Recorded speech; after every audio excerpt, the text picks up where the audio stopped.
Okay. Fuck me, it's hot. Yeah, it is 95 degrees, according to my, Perfect hoodie weather. Well, 95 degrees out there. In the car, it's probably hotter. Mm-hmm. And we'll roll up the windows and see how long we survive.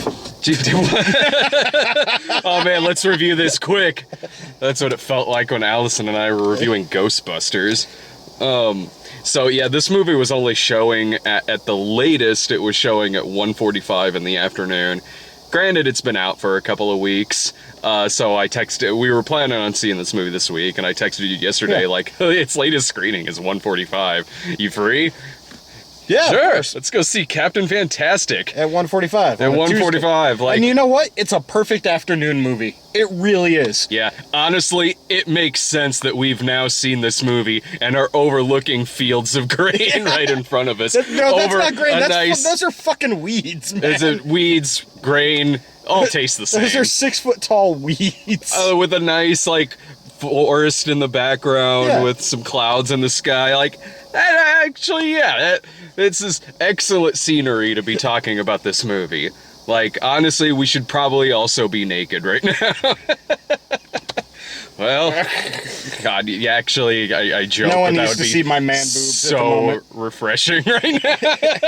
It is fucking hot as balls, man. It really is. Oh my Christ, yeah, this movie's showing at like 1:40. Meanwhile, you got several fucking screenings of fucking Hillary's America you can choose from.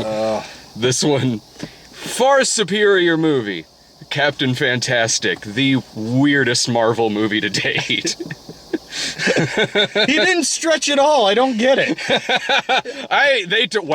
They took a lot of fucking liberties with this one, but you know what? It still worked. It was weird to recast Brie Larson with Viggo Mortensen, but I guess if you're combining Captain Marvel and Mr. Fantastic. Hell, from the poster of this movie, I thought the movie was going to be about your dad. It kind of like if my dad was even further to the left, a little crazier, and my mom died. When I was like 12. Maybe. If my mom had died when I was like 6 or 7, that's what would have happened to me. And you do know all those things those kids know. Yeah, like, I don't do them. I'm a fucking lard ass, but I am fully aware. Yeah, between like setting bones, like all the stuff they're talking about in the film. I know how to do it. Well, let's be honest. I know how to do it in theory. Okay? You didn't technically live in the woods. No. But if you had to live in the woods, you could. If I had to, yeah. I am one of those weirdos that throws on a backpack and just walks in sometimes. Yeah. Let's just see where the day takes me. It's usually more like 3 or 4 days to a week, but there's no point in a one-day backpacking trip. That's going on a hike. Right? I can do that anywhere. Yeah. I live a couple of blocks from Washington Park. Yeah. And it doesn't count if you can play Pokemon Go while you're doing it. I knew once the preview for this movie said rated R for and graphic nudity. Oh yeah, we're gonna see Viggo's dick. He's gonna show his dick in this movie, and he does. Yes. In the most wonderful casual manner too. Yeah. What? It's literally him standing there going, "What? It's a penis." I feel like he says that probably once a day. Yeah, probably. Like, give Viggo Mortensen like 6 kids in a bus. This movie is bound to happen. There's so many, because the movie's kind of a road trip film, and with that being said, it's a way better remake of Vacation. It was more funny than the remake of Vacation. Yeah, exactly. I laughed quite a bit in this movie. And also, I bet... Does your dad probably also have a Jesse James 88 for president? I don't think my dad voted for Jesse James. Not that he would vote. Hell, I wouldn't have voted for Jesse Jackson, but I would. Jesse Jackson, yeah. I would own that shirt. I would too. No, I don't think Dad does. Most of my dad's t-shirts say things like, "I'm here about the blowjob." Mm-hmm. Yeah. My dad's a character. Well, that's yeah. This shirt's more dated than Jesse Jackson for president in '88. Godspell. Well, I guess people You were do part of a league, man. technically yeah, it's technically still. I was in. It showed a clip of me in a Watch Mojo video a week or so ago. Me and the Reckless Eating guys. It showed some video of us because it was like top 10 secret menu items or something like that. So it showed a clip of me doing like, I don't know, probably like the McTen or something, and I was like, oh, right on. And then come to find out, when they actually like linked me, it wasn't to our page, it was to the League of Super Critics. Damn it. Thanks. Haven't gotten a check from them in a year. I should really see about that, but anyway, yeah. Captain Fantastic. Yeah, it's about a dude who, he's got 6 kids, lives in the woods, you know, trains them to... Hell, the opening scene of this movie is Viggo Mortensen covered in deer blood. Well, they're all covered in, like, mud. They're all covered in mud. They're like they're hiding from the predator. Mm-hmm. Yeah, this essentially opens with them hunting the predator. And the boy kills a deer. They fucking eat some... What was he eating? What part of the body was that? I'm not entirely sure. I mean, it was a little vague and a little, like, I mean, it was an organ. Yeah. I'm not sure what organ. I mean, it didn't look like a heart, so maybe liver? Well, it then shows Viggo Mortensen, again, like some blood on his face, knife, like deer organ, and then there's title screen Captain Fantastic. Like, I'm pretty sure I'm gonna like this movie. Yeah.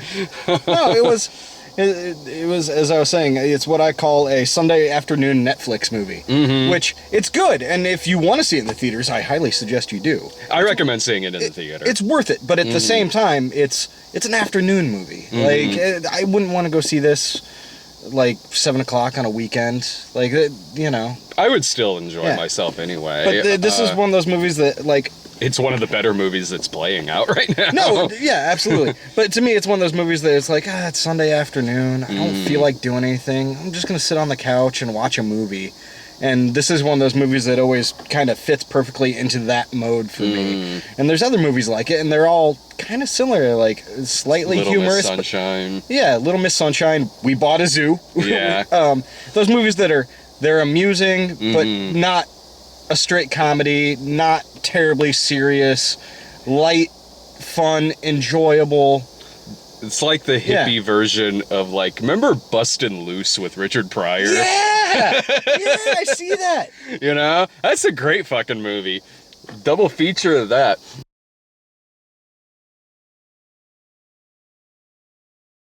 So they live in the woods, you know, they're book smart, they're trained in self-defense, they're trained to gather their own food, they can fight, they know about laws, they know... Like, overeducated for people that are... they're book smart to an extreme, and it's definitely got that social bent to it. But in the real world, they don't know jack shit about how things work. Yeah, what I like about this movie is that it really does show you the situation from all... It's so hot. From all angles, you know, like, because on the one hand, there's plenty of instances where you're siding with this family. You absolutely are, whether it's honoring the wishes of his late wife, or just, you know, this is his right, this is his choice in how he wants to raise his kids. But there's a lot of the movie where you're like, you're taking it too fucking far, man. Yeah, and the movie doesn't make this guy perfect. The movie outright does say, like, there are a couple instances here where you're doing some illegal shit, you are, like, putting their lives in danger at a couple of points here. So, you know, the movie doesn't completely 100% black and white make him the hero and make Frank Langella the villain. No, I don't. Yeah, Frank Langella's not really a villain in it. Frank Langella, he's without question, I believe, wrong about the funeral. Yeah, totally. I mean, wrong, but also, and he's wrong about some other things too, but he honestly and earnestly has the best interests of this family at heart. he does. Like, he's not a bad guy. He just doesn't fucking get it. Yeah, and I can definitely see that from his point of view. Like, I see why Catherine Hahn and Steve Zahn Are just completely out of their element. yeah. Granted, the movie does make their kids cartoonishly fucking stupid And obnoxious. and yeah. obnoxious. Like, the movie does certainly do that, but when it gets to the other film, or I'm sorry, when it gets to the end of the film, it really does drive home that point of, like, you know, what these people do with their family, there's good qualities to that, and there's good qualities to what Viggo Mortensen is doing with his family. Why not sort of kind of combine... Find a middle ground, yeah. Yeah, and that's really what the arc of this movie is finding that middle ground between just straight up being Tarzan and also, you know, like Catherine Hahn's dumb kids in the fucking movie. Like, so by the end of the film, you know, they stick with their dad, even though, like, he comes to the realization of, like, wow, I really have kind of almost gotten them killed at several points in this film.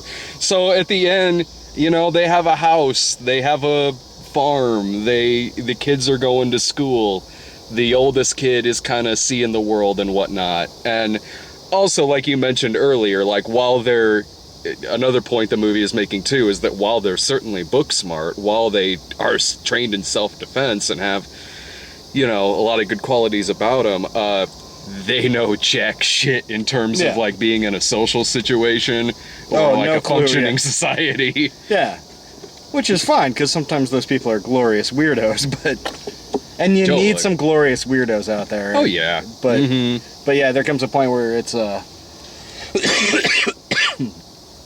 like there are some gut-wrenchingly awkward moments in this movie. That part at the campsite with the girl was pretty...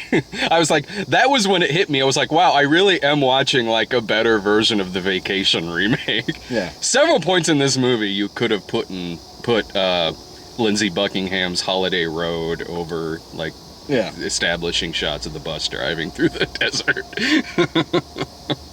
No, I recommend the movie. I thought it was funny. I thought it was funny. I thought the acting was great. I thought it was a fantastically well-made film. And again, like I said earlier, it doesn't just, like, black and white give you this situation of, like, oh, this hippie dad is 100% in the right and people in modern society suck ass.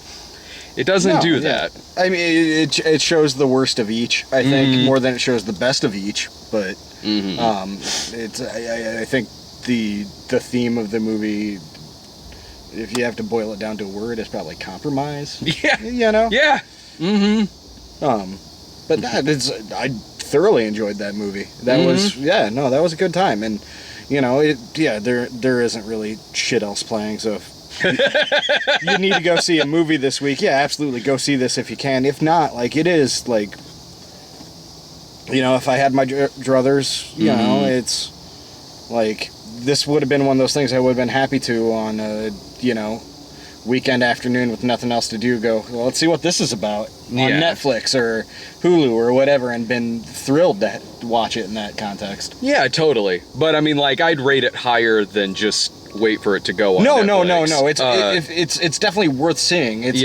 But I get what you mean. I think it's one of those things that, generally speaking, on my own Steam, if we hadn't been doing this for a review, I wouldn't have. I personally wouldn't have spent the money to give it a shot. You know. I mean, I probably would have. But I mean, I do like the movies that we go see in the middle of the week. Yeah. Because we get to see some kooky shit. We really do. Like, and plus, we got the trailer for that Holocaust denial. Oh my God. Not the movie's not like no, it's not like pro Holocaust denying. Like, no, the name of the movie is Denial, and it looks amazing. That movie does look really good.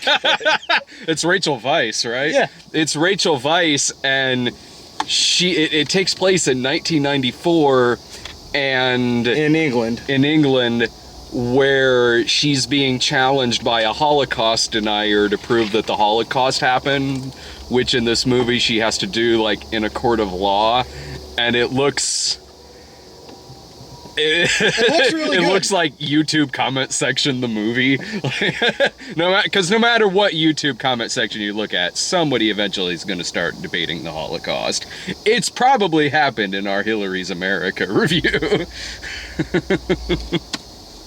If it has, They do, well, close. There is an argument on there about whether or not like Indian genocide took place, and like whether we tried harming Indians with smallpox and stuff like that.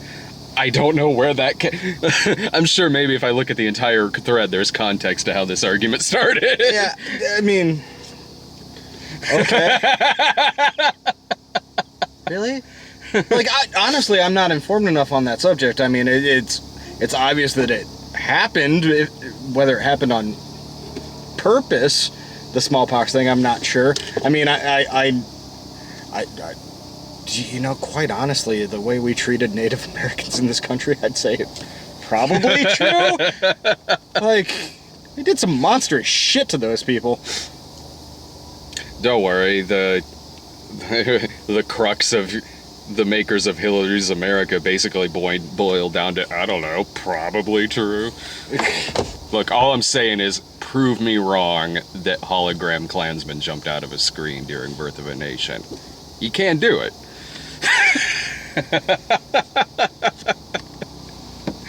Oh, man. Can you still call it poetic license if there's no poetry to it? I don't know, the lyrics to the musical numbers were certainly poetic. Well, that's Captain Fantastic, so I recommend going to see it. And tomorrow we'll be at Sausage Party. Fuck yeah! Yeah, Sausage Party. See it.